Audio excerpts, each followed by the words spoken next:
dipersembahkan oleh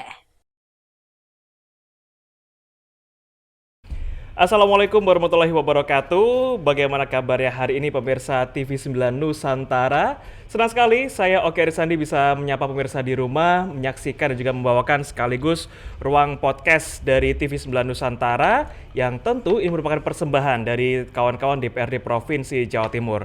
Dan seperti episode-episode sebelumnya, tentu saya tidak sendiri, sudah ada kawan-kawan dari anggota DPRD Jawa Timur yang menemani saya hari ini untuk tidak hanya bercerita soal pribadinya saja, tapi juga program-program beliau ketika menjabat sebagai seorang anggota dewan.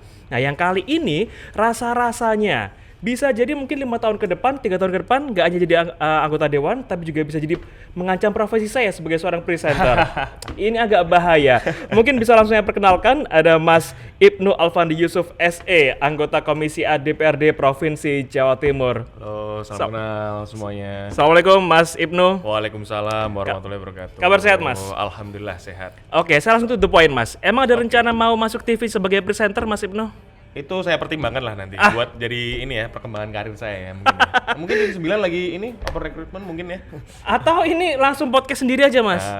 Bisa jadi mungkin. Tapi janganlah, Mas. Ibaratnya anggota dewan ini adalah representasi masyarakat. Ya, jangan kemaruk, Mas. Jadi tetap iya, Mas. Kita jumlah penduduknya cukup banyak, angka pengangguran lagi tinggi-tingginya, PHK tinggi-tingginya. Jangan ngancem profesi orang lain lah, Mas. Oke, Mas Ibnu, kita mau langsung ngobrol serius atau ngobrol santai dulu nih? Santai dulu aja. Santai dulu aja. Oke. Mas Ibnu, bisa dibilang ini sebagai salah satu anggota DPRD Provinsi Jatim yang muda di usia berapa, Mas? 34? Enggak dong. Masa bukan saya 34? Ini kayak masih pakai baju SMA masih cocok deh saya kayaknya. Bisa. Enggak, saya 25 tahun. 25 tahun. 26, sorry. 25 ke 26 ya? 25. Oke. Berarti ini adalah pengalaman pertama di dunia kerja profesional sebagai anggota dewan? Iya, kerja profesional ya. Walaupun pernah magang ya. Waktu kuliah pernah magang, tapi untuk kerja benar-benar secara kontrak ya profesional baru sekarang ini. Oke. Berarti bisa dibilang ya kalau ibaratnya mahasiswa fresh graduate lulus langsung kerja. Nah, ini ibaratnya Mas Ibnu banget dia. Lulus kuliah langsung kerja jadi anggota dewan. Memang dari dulu sudah menargetkan diri akan jadi anggota dewan? Sudah punya visi ke sana. Sudah punya gambaran ke sana, tapi ya lumayan kejutan juga buat saya sendiri sebenarnya akhirnya berani mencalonkan dan alhamdulillah menghasilkan juga dan diberi amanah dan jadi juga alhamdulillah. Oke. Dorongan jadi anggota dewan di usia yang muda ini memang motivasinya mencari lapangan pekerjaan atau yang mengabdikan diri, Mas, untuk Jawa Timur? Kalau saya pribadi yang jelas pasti yang pertama pasti mengabdi ya. Namanya politisi itu tidak boleh itu ibaratnya diibaratkan mencari pekerjaan enggak, karena kita ini sedang mengabdi untuk masyarakat dapil kita masing-masing, terutama di dapil saya mengabdi dan mewakili masyarakat yang ada di Dapil 9 Jawa Timur gitu. Full mengabdi saya. Oke, full mengabdi, tidak untuk mencari lapangan pekerjaan ya. Enggak. Nah, kalau Mas Ibnu yang membentuk sampai dengan hari ini, apakah orang tua berperan besar, Mas, dalam membentuk karakter atau pola pikir dan lain-lain sampai hari ini, Mas? Oh, tentu. Orang tua saya itu berperan sangat besar, terutama bapak saya ya. Bapak saya itu saya selain sebagai bapak, selain sebagai teman, kakak, juga sebagai mentor saya dan role model saya juga. Jadi peran beliau sangat besar untuk saya, banyak pesan-pesan, pelajaran dan ilmu yang diturunkan kepada saya dari bapak saya. Nah, apakah artinya terjun ke dunia politik ini karena ingin mengikuti karir Bapak, keputusan pribadi, dorongan beliau, atau ada yang lain? Jadi ini menarik, Mas. Dulu zaman saya kecil itu, saya tuh paling anti yang namanya politik. Waktu lulus kuliah, akhirnya saya ngira kok, kayak saya cocok juga di politik. Karena ternyata ada passion juga, ada ketertarikan juga terhadap isu-isu, apalagi juga perasaan ingin mengabdi kepada masyarakat itu juga tumbuh juga makin kesini kan. Dan juga saya juga ada akses, ada privilege juga dari orang tua, ada dorongan juga, akhirnya saya putuskan untuk masuk politik gitu. Oke, nah semasa tumbuh, seorang Ibnu Alfandi ini tumbuh besar di lingkungan yang seperti apa? Boleh diceritakan, Mas? Tumbuh besar di lingkungan yang sangat-sangat positif. Saya di keluarga saya positif, teman-teman saya positif, organisasi, kuliah, sekolah saya alhamdulillah semua serba positif, serba suportif, dan sangat mendukung apapun keputusan yang saya ambil. Gitu. Apalagi ketika saya masuk politik ini, semua elemen masyarakat, semua dari lingkungan saya, keluarga, saudara, teman-teman itu mendukung semua, alhamdulillah. Jadi positif semua. Bersyukur saya. Apa sih menariknya politik, Mas? Karena bisa dibilang kan sekarang hal-hal yang sedang ramai dibicarakan ini ya, anak-anak muda ini sedikit acuh sama politik. Nggak mau tahu lah. Kalaupun mau tahu ya sekedar yang viral apa sih. Nah, tapi di mata seorang Ibnu Alfandi, apa yang menarik soal politik? Gini, kalau saya menganggap politik itu sebuah kendaraan untuk menyebarkan kebermanfaatan kepada masyarakat sebanyak-banyaknya, kepada manusia sebanyak-banyaknya. Jadi saya memandang politik itu ya sebuah kendaraan, saya menaiki aja. Ini sebuah sarana aja untuk menyebarkan kebermanfaatan. Nah, mungkin kenapa anak-anak muda zaman sekarang itu agak anti politik, karena di perspektif mereka yang mereka lihat tentang politik itu ya semata-mata isu-isu yang negatif seperti korupsi lah, apa isu-isu selingkuh dan lain-lain dari para politisi yang oknum-oknum ya, mungkin ya bisa saya bilang ya. Nah, karena yang dimakan itu adalah informasi-informasi yang negatif, mungkin itulah yang menyebabkan mereka tuh jadi acuh tak acuh dan antipati terhadap politik. Dan mungkin itu perspektif yang perlu digali lah dari anak muda ini, bahwa politik ini tidak semata-mata tentang hal-hal negatif, ada juga kok kebermanfaatan dan hal positif di dalamnya. Gitu. Politik di mata seorang Ibnu Alfandi adalah sebagai sebuah kendaraan untuk membawa kebermanfaatan. Betul. Apa ini juga jadi kendaraan untuk menuju Ponorogo 1 barangkali? Nggak ada yang Tuh, lihat nanti dong, lihat nanti. Ini kalau ini bahaya nih kalau salah ngomong ini. Lihat nanti itu. Tapi boleh-boleh aja kan, kita butuh sosok pemimpin yang muda, visioner, ya butuh sesuatu yang fresh, karena seperti Mas Ibnu sendiri di anggota dewan. Kalau di DPR RI kita bilang Verrel Bramasta. Emang orang kan masyarakat sekarang suka yang fresh, suka yang muda. Nah, ada bayangan ingin ke sana, Mas? Saya nggak bisa mendahului takdir yang di atas. Ya, insya Allah apapun amanah, apapun kepercayaan dan apapun takdir yang diberikan Tuhan kepada saya, ya saya lakukan gitu aja lah. Jawabannya di situ aja. Jadi kalau memang ditakdirkan ke situ ya ke situ, kalau tidak ya ke yang lain gitu. Selama ada kesempatan, ada kepercayaan, maka harus diambil kesempatannya. Siap. Tapi barangkali tadi saya ada satu titipan dari pertanyaan Mas Ibnu. Pengen ditanya soal hobi. Emang ada hobi yang unik kah atau apa nih? Ini kenapa saya tadi minta ditanya soal hobi, karena hobi saya itu sebenarnya sangat menyimpang dari pekerjaan saya sekarang. Dunia politik saya sangat berbeda, karena hobi saya itu sebenarnya ini main musik, Mas.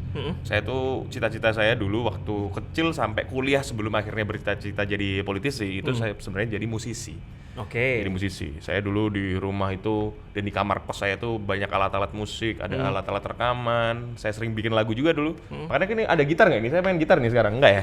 Ada ya? Harusnya ada, cuma ya. Itu bercanda itu. Jadi emang hobinya itu memang bermain musik, dan kebetulan organisasi saya selain HIPMI itu saya dulu ketua UKM musik di UGM. Ya, jadi memang suka bergelut di hal-hal tentang musik, organisasinya juga musik, dan cita-citanya juga jadi musisi waktu itu. Tapi karena ya saya pikir-pikir kok sulit juga mengorbit diri di dunia entertainment, terutama di dunia musik ini kan. Kemarin juga pernah bikin lagu, bikin band juga, sering manggung juga saya dulu. Itu kalau dicari di media-media jejak digital saya banyak, saya yang lagi manggung-manggung pasti banyak. Nah, ngorbitin diri jadi anggota dewan bisa, apa susahnya ngorbitin diri jadi dunia entertainment? Beda, Mas. Kalau anggota dewan itu udah jelas step-stepnya seperti apa. Tapi kalau di dunia entertainment, dunia musik ini kan ada unsur hokinya juga. Walaupun di dewan juga, di politik juga ada unsur hokinya. Tapi kalau di entertainment itu buat mencari melentingnya, buat mencari momentum melesatnya itu butuh hoki juga, dan sangat-sangat butuh hoki. Jadi gimana contohnya bikin album, bikin lagu. Kadang-kadang orang-orang tuh baru menangkap lagunya tuh jarak 1 tahun, 2 tahun baru terkenal kayak gitu. Jadi momentum dan hokinya tuh sulit dicari kalau musisi. Dan juga kalau nggak dapat momentumnya ya sulit menghasilkan. Ya ini ya salah satu kenyataan lah. Kalau dunia seni itu memang sulit menghasilkan kalau tidak betul-betul melesat betul, belum nggak melenting banget ya. Tidak menghasilkan. Hobinya di dunia musik. Selain menjadi anggota dewan juga ketua HIPMI. Artinya memang sudah lama bergelut di dunia bidang usaha. Nah, ini kan nggak ada benang merah antara sebetulnya musisi, pengusaha, anggota dewan. Nah, ini memang belum ketemu jati dirinya atau gimana sebetulnya Mas Ibnu? Waktu Nah. dulu tuh waktu saya sedang mencari itu saya bingung ini mau jadi pengusaha, musisi atau politisi itu. Tapi akhirnya kan sekarang sudah menemukan jalan yang harus dilakukan. Bahkan saya sekarang sudah jarang sekali main musik saya. Alat-alat musik saya itu sudah saya kasihkan kepada teman-teman saya yang masih hobi bermain musik, sudah saya tinggalkan. Bahkan saya megang piano itu udah 4 tahun terakhir. Saya udah nggak megang Oh, alat-alat pianis musik. posisinya. Oh, apa aja bisa Apa saya aja? gitar, Oh, oke. bass, vokalis Oke, bisa. oke. Mau tes nyanyi, abis ini mau ini saya Mungkin Indonesian alat Idol. musiknya bisa dipindah ke sini aja, Mas. Bercanda. Oke, jadi sebetulnya sudah lama bergelut di dunia bidang usaha atau Iya. pengusaha. Lama Saat juga. itu pertama kali terjun ke dunia usaha itu usia berapa Mas Ibnu? Jadi saya kuliah itu lulus tahun 2023 waktu masa-masa skripsi. Nah, saya itu agak telat lulusnya memang karena waktu 2022 itu waktu zaman saya skripsian saya itu nyambi membuat usaha. Oke. Membuat usaha Apa itu? coffee shop dan juga kos-kosan di Ponorogo gitu. Makanya agak telat dikit kuliahnya, lulusnya.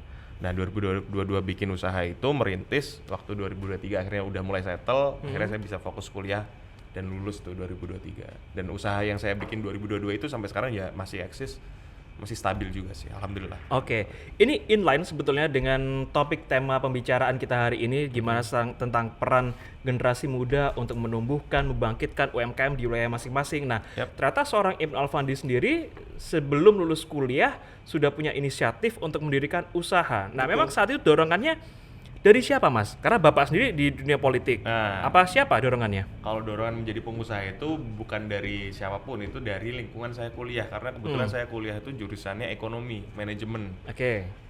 Waktu semasa kuliah banyak sekali materi-materi ilmu-ilmu bisnis yang saya serap dari kampus saya. Dan juga banyak juga nggak cuma ilmu aja, ada prakteknya juga kan waktu dulu kan, ada praktek bisnis, praktek investasi dan lain-lain. Akhirnya waktu lulus ya saya sedikit banyak pengen menerapkan juga ilmu bisnis itu, gimana sih, pengen nyoba juga. Dan akhirnya ya saya bersama teman saya itu bikinnya itu kepikiran untuk bikin coffee shop dan kos-kosan. Kalau coffee shopnya joinan, kalau kos-kosan saya sendiri. Oke. Coffee shop dan juga kos-kosan. Ya Ini sebelahan itu. Oh, sebelahan persis? Iya. Oke, nah sebetulnya dua usaha ini adalah bidang usaha yang untuk mendirikan awal itu butuh modal yang nggak sedikit loh, Mas Ibnu. Apalagi belum lulus kuliah. Kalau yang coffee shop itu saya kira nggak banyak kok itu. Saya cuman bikin modal tuh 30 juta waktu itu. Karena dari kecil, maksudnya dari gerobak dulu ya maksudnya itu. Oke. Jadi memang merintisnya pelan-pelan. Jadi modalnya nggak banyak. Jadi step by step yang masuk jadiin modal. Jadi duit masuk jadiin modal. Saya nggak ngambil untung itu setahun kalau nggak salah. Jadi uang yang masuk tuh jadiin modal terus untuk mengembangkan bisnis waktu yang coffee shop. Oke. Kalau yang hotel, yang kos-kosan itu saya memang minjem ke bank. Oh, Gitu. oke. Memang berani aja, memang Ya. YOLO aja waktu itu. Wah, berarti jaminannya besar dong ini. Apa? Aset jaminannya besar dong ini. Enggak dong. yang penting bisa, alhamdulillah. Oke. Ternyata sebelum lulus kuliah sudah memberanikan diri untuk mendirikan sebuah usaha yang itu modalnya bukan modal yang sedikit, kos-kosan, coffee shop. Nah, melihat kultur anak-anak muda di dapil Mas Ibnu sendiri, apakah memang kebiasaan itu atau kesadaran diri untuk menciptakan UMKM, lapangan kerja itu sudah betul-betul tumbuh atau gimana Mas? Kalau saya melihat sekarang ini 50-50 sih. Ada beberapa anak muda yang memang sangat-sangat giat dan tekun sekali menggeluti dunia bisnis, tapi ada juga yang memang tidak ingin bercita-cita menjadi pembisnis atau jadi pengusaha, tapi jadi PNS, jadi ASN juga banyak juga karena mungkin malas repot ya. Ya. Hidupnya. Jadi ya saya kira masih 50-50 dan harus ditingkatkan dari sisi pemerintah dan dari pemerintah pusat, provinsi maupun kabupaten ya bertanggung jawab juga untuk meningkatkan kesadaran anak-anak muda untuk menumbuhkan jiwa kewirausahaan mereka gitu. Oke. Sekarang kan kalau ngomongin anak-anak muda di media sosial itu tagar-tagar atau hashtag yang rame itu antara mental healthness, mental breakdown, semuanya itu berkaitan dengan mental. Iya. Yang artinya mereka ketika diterjunkan ke dunia kerja dihadapkan oleh hal-hal yang memberatkan dirinya sendiri, itu udah aduh, mentalku nggak kuat nih, aku pengen santai dulu, YOLO dulu. Nah, yang seperti itu aja susah, apalagi mendirikan usaha, pasti jatuh bangun banget dong Mas Ibnu. Kalau usaha tuh Kalau saya bilang ya itu jauh lebih berat daripada bekerja di BUMN maupun jadi kantoran. PNS kantoran ya. Ah, Jauh lebih berat karena cobaan yang dihadapi itu direct langsung, dan kalau memang cobaan itu tidak berhasil di overcome, tidak berhasil dilewati, itu ya ruginya langsung direct ke orangnya sendiri. Bisa jadi tutup, bangkrut, bahkan sampai bangkrut juga bisa jadi. Makanya saya kira resiko yaitu garis lurus dengan resiko juga. Yang namanya high risk high return ya. Mungkin anak-anak muda itu kalau memang berani berbisnis kan walaupun resikonya tinggi, kalau gagal bisa bangkrut, bisa rugi, tapi kalau berhasil tuh bisa menjadi pemasukan yang luar biasa buat mereka. Bahkan bisa dibilang bisa jadi sukses di usia muda. Kalau kerja kantoran kan step by step kan lama. Betul. Timeline-nya kan lama untuk mencapai posisi tertentu. Oke, tapi memang kalau dari orang tua sendiri sudah mendidik seorang Ibnu Alfandi ini memang lulus nanti nggak usah lah kerja kantoran. Memang seperti itu didikannya atau sebisa mungkin langsung mandiri nih? Kalau saya pribadi itu memang dari kecil itu tidak bisa diatur oleh waktu, Mas. Jadi saya tuh memang mut-mutan bisa dibilang ya. Maksudnya kalau lagi mood ya ayo, kalau lagi jadi tidak bisa dijadwalkan dengan rinci. Akhirnya sekarang ini kalau udah menjadi anggota dewan dan menjadi kayak sekarang ini kan jadwalnya harus rinci, harus tepat waktu terus. Runut banget. Iya, runut banget. Jadi akhirnya mau nggak mau ya dilakukan. Kalau dulu memang kayak gitu akhirnya tidak mempunyai keinginan untuk kerja kantoran karena itu tadi saya tidak bisa diatur dengan waktu. Walaupun sekarang akhirnya ya menjalankan tanggung jawab dan amanah sebagai anggota dewan juga sama aja sih, diatur waktu juga sih. Nah, itu dia. 2 poin yang saya tangkap, kurang suka diatur waktu dan mut-mutan. Berat nggak menjalani hari-hari rutinitas di kantor dewan dengan jadwal yang padat kan harusnya? Perbedaannya kerja kantoran sama anggota dewan walaupun sama-sama diatur dengan waktu. Tapi kalau anggota dewan ini kan bertemu dengan masyarakat, bertemu dengan konstituen, bertemu dengan teman-teman fraksi. Jadi tidak melulu di depan laptop, di depan ini mengerjakan file dan lain-lain. Nah, kalau kerja kantoran yang harus menghadap laptop terus, kerja kayak gitu kayaknya saya nggak kuat, nggak bisa diatur waktu, menghadap laptop terus lagi. Nah, ya, kalau perbedaannya kan kalau di anggota dewan kan ya ketemu masyarakat, ketemu teman-teman fraksi, ketemu teman-teman komisi, jadi lebih nyantai lah walaupun diatur dengan waktu juga. Masih menikmati saya. Rapat dewan tuh bosenin nggak sih, Mas? Kalau nggak banyak agendanya ya nggak mau bosenin, tapi kalau bisa sehari agenda yang harus dibahas 4-5 bisa sampai sore gitu ya capek juga sih memang. Capek juga, tapi ya namanya tanggung jawab ya gimana.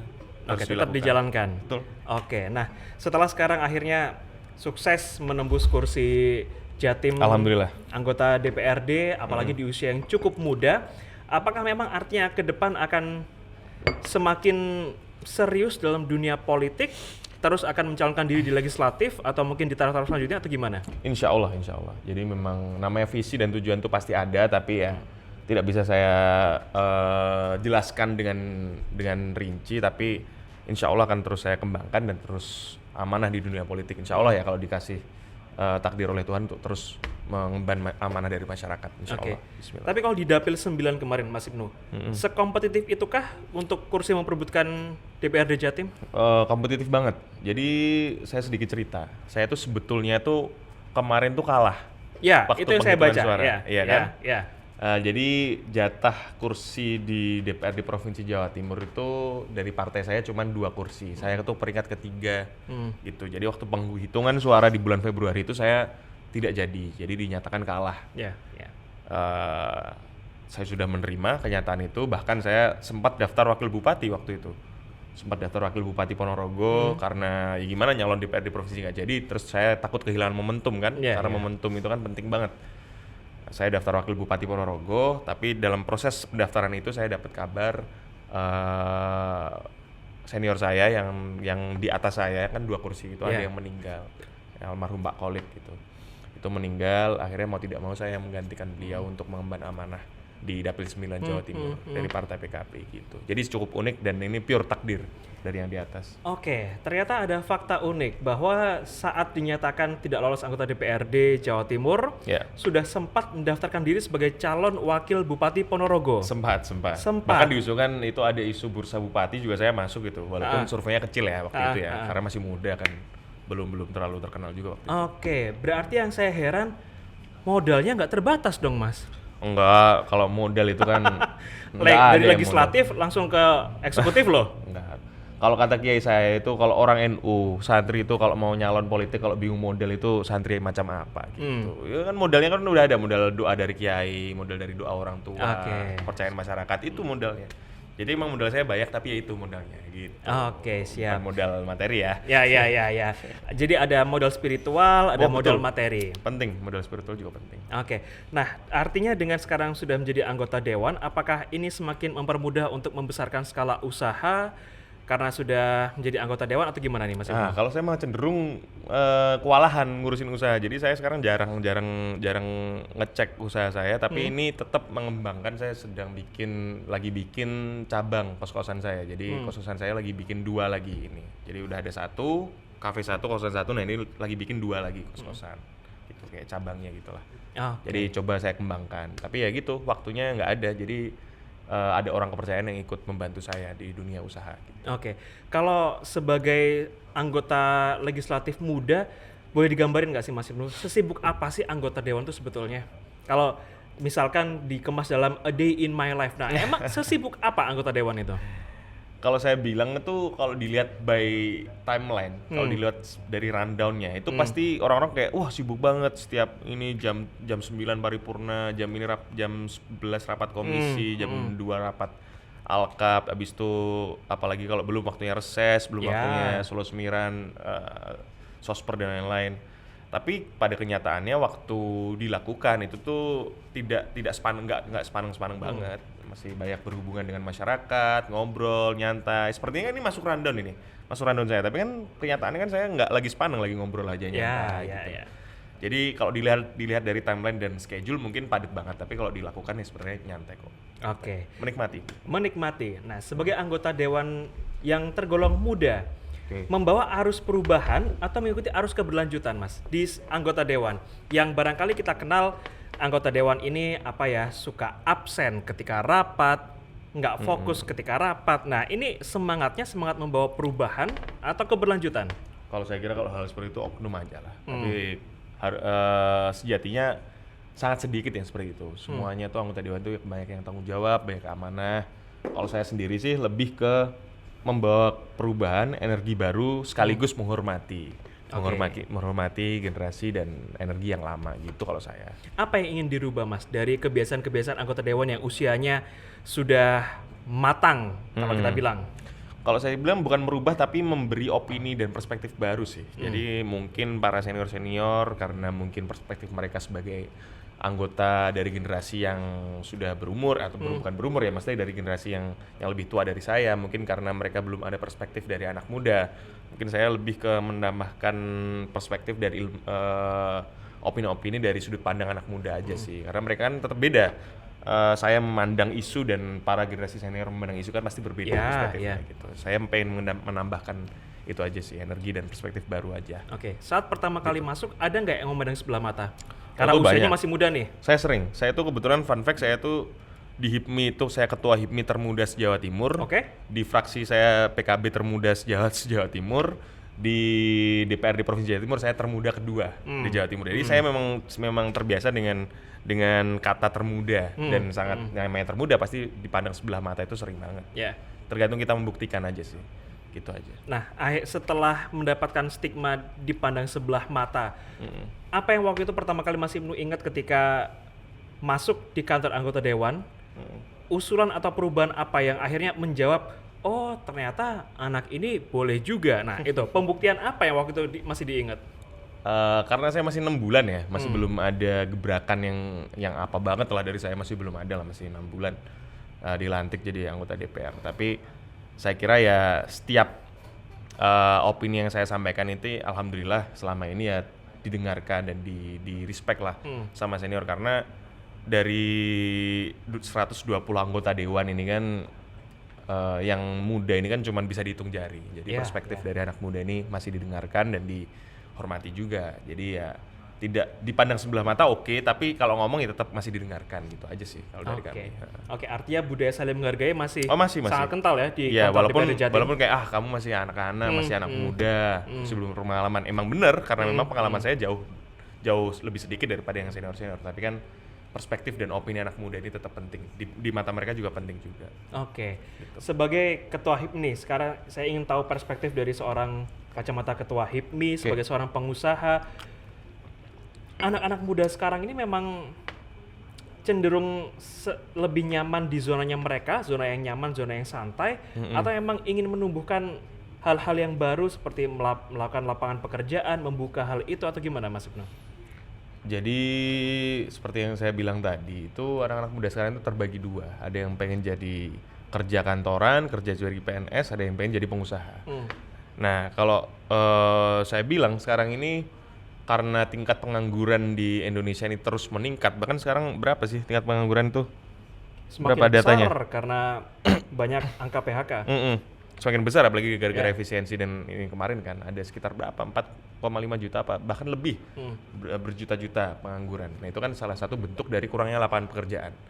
Kalau memang lapangan pekerjaan itu kurang, jadi kan harus ditingkatkan lagi minat anak-anak muda untuk menumbuhkan jiwa kewirausahaan atau menjadi pengusaha untuk membuka lapangan pekerjaan baru. Kan itu harus digiatkan terus oleh pemerintah dan masyarakat. Maka saya kira 50-50 ini masih kurang. Maka ketertarikan anak muda ini harus minimal 70-30 lah.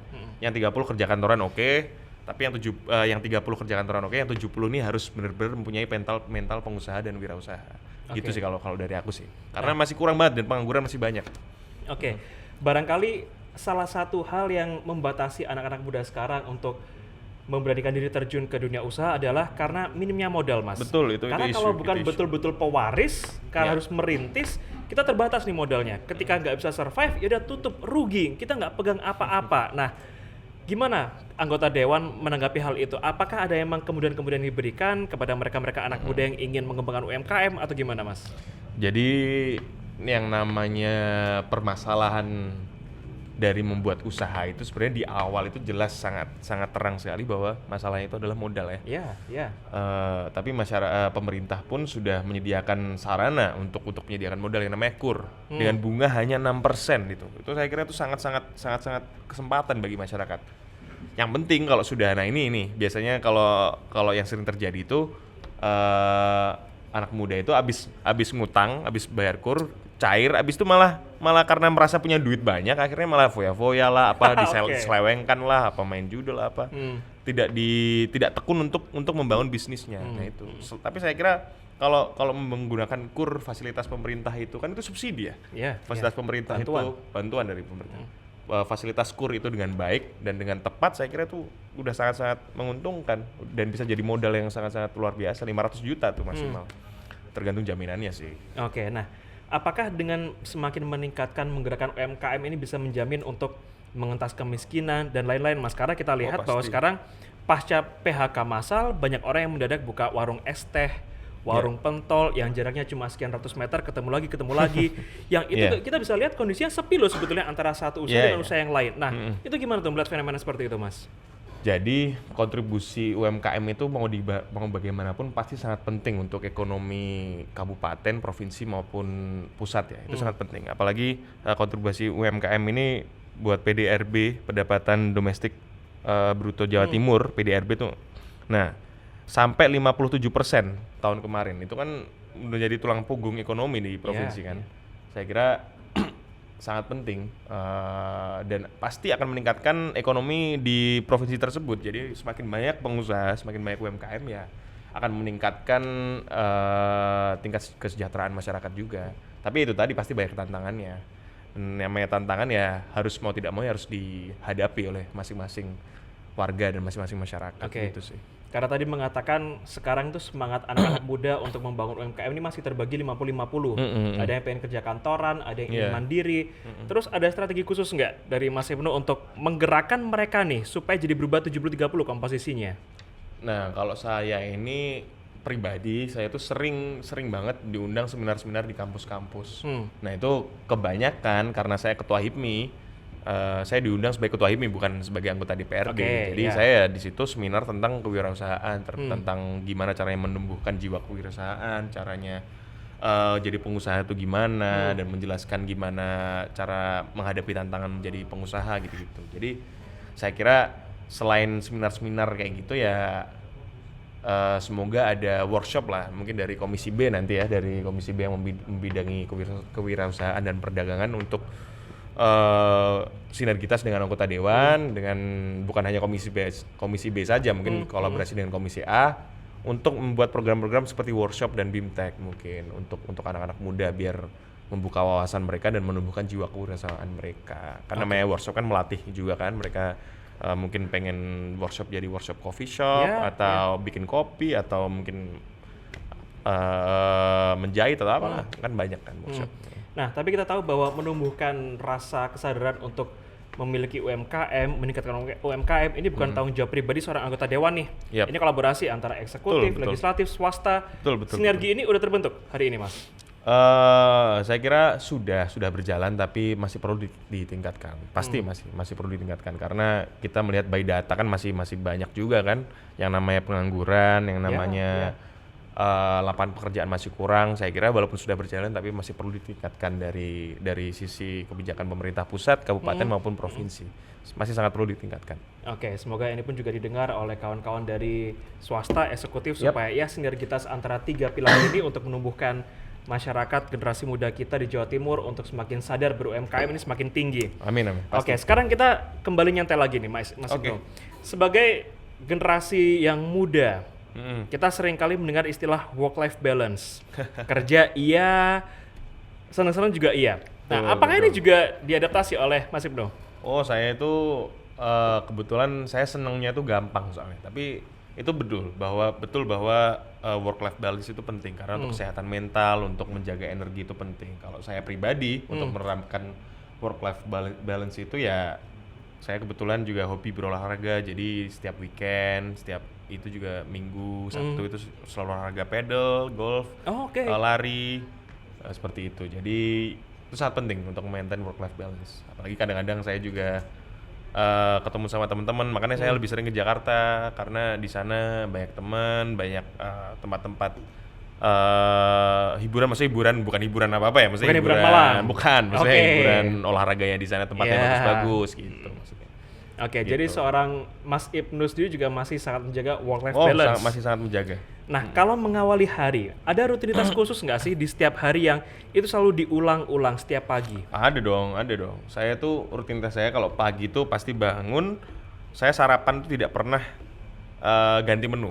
Saya selalu buah, telur 1 sama jagung, sama kopi. Udah, itu rutinitas saya. Oke, berarti lain dari kebiasaan masyarakat Indonesia kalau bukan nasi bukan makan. Berarti nggak makan nasi kalau pagi. Itu rutinitas saya itu.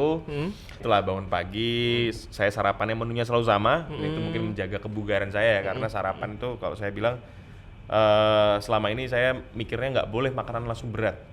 Jadi walaupun itu rutinitas yang dianggap sepele ya karena makanan sarapan ya, tapi menurut saya itu sangat penting karena pagi itu memulai dimana badan itu mulai menyerap energi dan menyerap dari luar tuh seperti apa. Makanya saya tuh sarapan tuh nggak pernah ganti menu, selalu buah, telur dan jagung.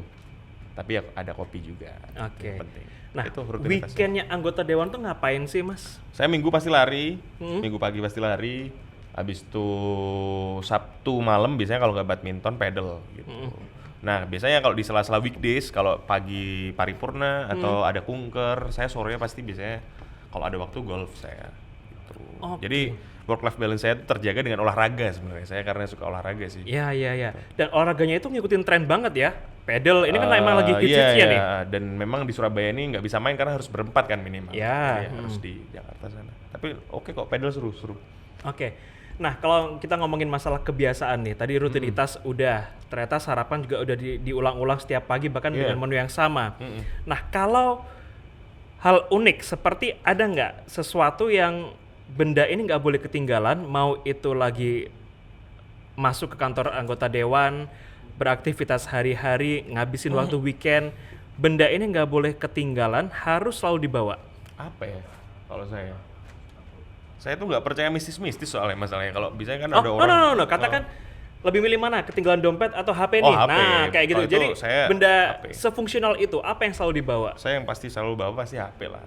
Kayak, maksudnya dompet tuh saya sering nggak bawa malah. Semuanya kan sekarang bisa dari sini, dari dompet digital, dari QRIS, apalagi kan hubungan WhatsApp dan lain-lain kan semua dari HP. Jadi menurut saya yang paling penting ya HP, betul HP.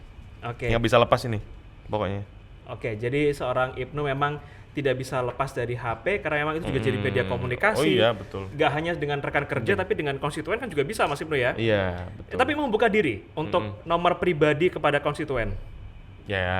Atau ada nomor khusus? Ada nomor khusus. Jadi kita tuh setiap kegiatan sosialisasi itu memang kita menyediakan barcode WA untuk para peserta untuk di-scan agar bisa berhubungan langsung dengan saya. Nah, itu kayak apa ya? Kayak call center, bukan call center, apa sih? Kayak gitu namanya. Ya, Yaitu nomor yang admin lah. Ya, nomor admin yang difungsikan untuk menerima keluhan masyarakat gitu. Oke. Memang ada yang khusus. Tapi saya juga sering balesin juga yang nomor itu. Tapi kalau nomor pribadi, kalau saya sebarkan di dapil saya aja itu penduduknya udah 3,8 juta. Kalau semuanya punya nomor saya kan apa nggak ngehang gini misalnya. Iya. Pasti nggak bisa fokus antara yang mana menghubungi karena kerjaan atau karena aduan. Iya. Nah, tapi kalau kita ngomongin masalah termuda, Mas Ibnu terbiasa dengan menjalani sesuatu hal yang memang menjadi ketua HIPMI termuda, Betul. anggota DPRD termuda, apa-apa termuda. Apa artinya selama hidup nggak pernah mengalami fase gagal? Gagal itu bagi saya itu gini, saya tuh orangnya sangat optimis. Akhirnya dampaknya karena saking optimisnya saya tuh nggak punya plan B, plan C. Ini buruk nih sebenarnya. Ini agak salah karena namanya hidup tuh dalam punya tujuan tuh harus punya plan B, plan C. Kalau saya tuh terfokus. Kalau punya tujuan plan A ya pokoknya fokus melakukan semua langkah untuk mewujudkan plan A itu hingga sukses. Nah, makanya kalau dibilang gagal pernah atau tidak ya saya pernah. Waktu pemilu kemarin kan saya gagal sebenarnya. Sempat gagal 2 bulan. Karena saya bingung itu 2 bulan tuh mau ngapain. Karena saya tidak punya plan B. Saya sempat bingung mau ngapain. Akhirnya ada isyarah, ada perintah dari kiai saya, dari ibu saya untuk mendaftar wakil bupati. Gitu. Jadi kalau dibilang gagal pernah atau tidak, saya pernah gagal. Tapi kebanyakan sering berhasil karena orangnya saya itu sangat fokus di satu tujuan gitu. Kalau udah punya tujuan satu ya itu saya kerjakan dan saya usahakan semaksimal mungkin dan semua langkah-langkah yang saya lakukan itu khusus untuk mewujudkan plan A itu. Saya gitu orangnya. Nah, barangkali ini yang perlu ditiru dari sosok anggota dewan termuda ini memang kesungguhan kalau sudah punya target, sudah punya keinginan. Nah, begitu pula dengan membangun UMKM. Rasanya anak-anak muda ini kalau mau membuat UMKM, membangun, itu harus sungguh-sungguh. Nah, menumbuhkan rasa sungguh-sungguh itu susah nggak sih, Mas? Susah karena harus fokus. Jadi kebanyakan tuh kan orang-orang tuh ini kan salah satu dampak saya fokus membangun usaha di 2022, akhirnya kuliah saya telat. Nah itu memang ada dampak sih dari fokus itu sendiri, pasti ada dampak yang ditinggalkan. Tapi setidaknya yang memang fokus kan jadi terbentuk dulu nih, satu sisi ini terbentuk dulu. Jadi satu ini enggak, tapi nggak bisa. Yang namanya melaksanakan banyak hal dalam bersamaan itu memang nggak bisa. Maka kalau buat saya pribadi, fokus dan tekun itu penting. Caranya tekun itu gimana ya? Fokus pada satu tujuan. Jadi setiap pagi itu ya harus ngeplan nih. Tapi ngeplan harus tahu ini tujuannya apa gitu. Kan sekarang banyak anak muda yang nggak tahu kan mau ngapain. Pagi-pagi gitu bangun cuma nongkrong, main game gitu kan banyak. Makanya saya kira perlu fokus dan perlu punya tujuan itu biar tahu harus ngapain dan harus terplanning gitu sih. Oke, siap. Terakhir nih Mas Ibnu. Barangkali ada Udah terakhir ini? Udah terakhir. Oh, gak kerasa saya. Gimana? Extra time lagi? Extra time lah. Ya, gimana produser bisa nambah slot nggak ini ya? Oke. Nah, terakhir nih.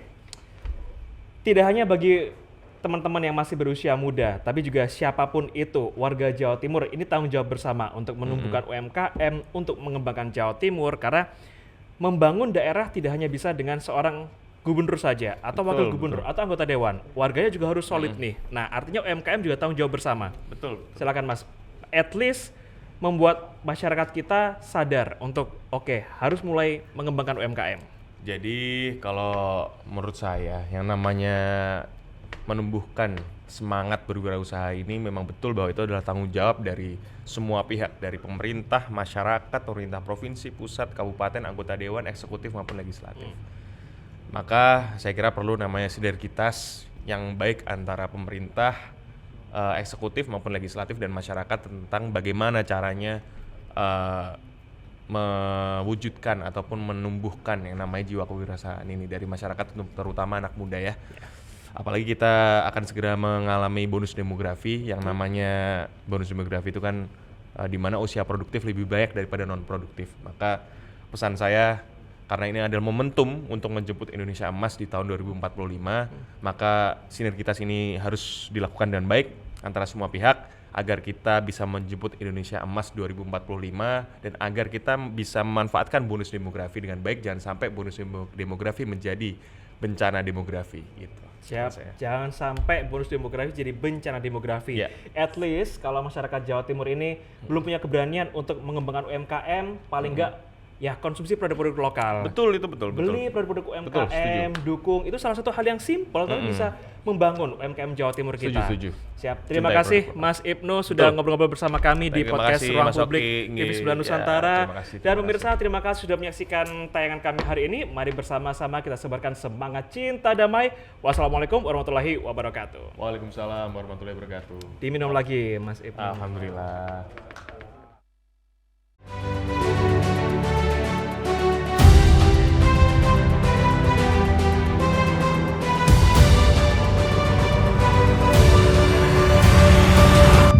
Acara ini dipersembahkan oleh